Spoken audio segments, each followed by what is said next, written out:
김영훈의 두뇌 교육을 시작하겠습니다. 오늘의 주제는 유창성 장애 말더듬이입니다.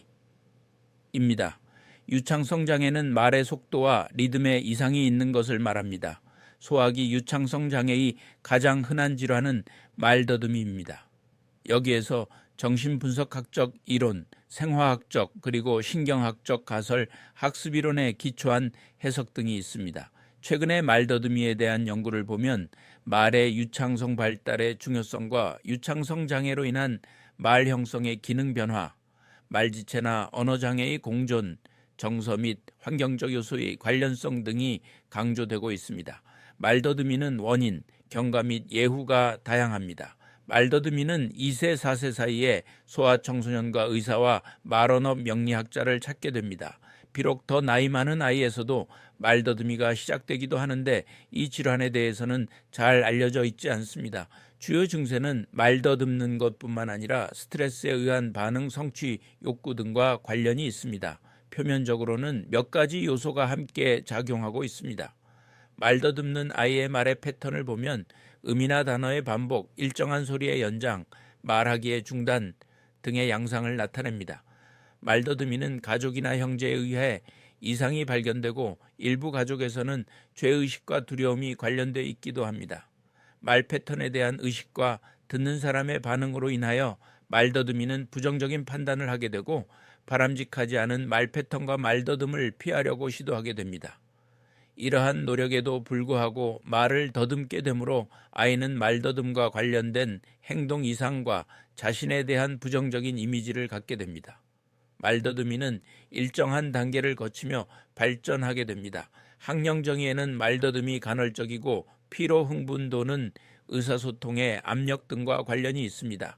그러나 말더듬는 행동은 만성화되고 여러 가지 문제에 부닥치게 됩니다. 아이는 말을 더듬는다는 개인적인 의식이 증가되고 두려움과 부끄러움은 시간이 갈수록 증가하게 됩니다.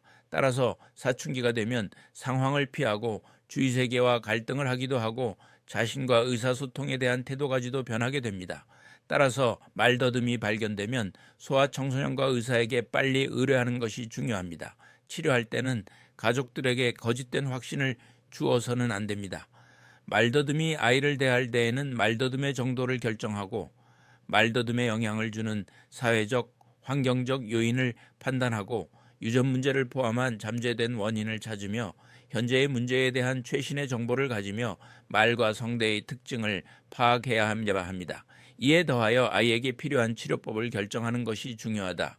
가족의 문제에 대해 조언을 하고 임시적인 조치를 해주고 아이와 가족에 대한 지속적인 설명과 추적 조사가 필요합니다. 말더듬이에 대한 특수치료법이 시행되기도 하는데 치료 방법은 아이의 연령에 따라 달라지게 됩니다. 학령 정의의 치료는 부모에 대한 상담이 포함되어야 하며 연령이 증가함에 따라 말장애 상태에 대한 조사, 말더듬을 계속시키게 하는 요소에 대한 파악, 말더듬을 수정하고 조절할 수 있는 직접적인 수단에 대한 교육 등이 포함됩니다. 말을 더듬는 아이를 도와주는 방법에 대해 말씀드리겠습니다. 아이가 말더듬의 조짐을 보이든 보이지 않든 간에 말을 유창하게 구사하지 못하면 부모가 도와줄 수 있는 몇 가지 방법들이 있습니다. 아이에게 이렇게 하라고 일일이 지시하여 아이의 말을 고쳐주려는 시도는 무모합니다. 오히려 좋은 말의 시범을 보여주고 적절한 태도로 아이들을 지지해주면서 항상 대화를 나누고자 하는 것이 부모가 해야 할 올바른 길입니다.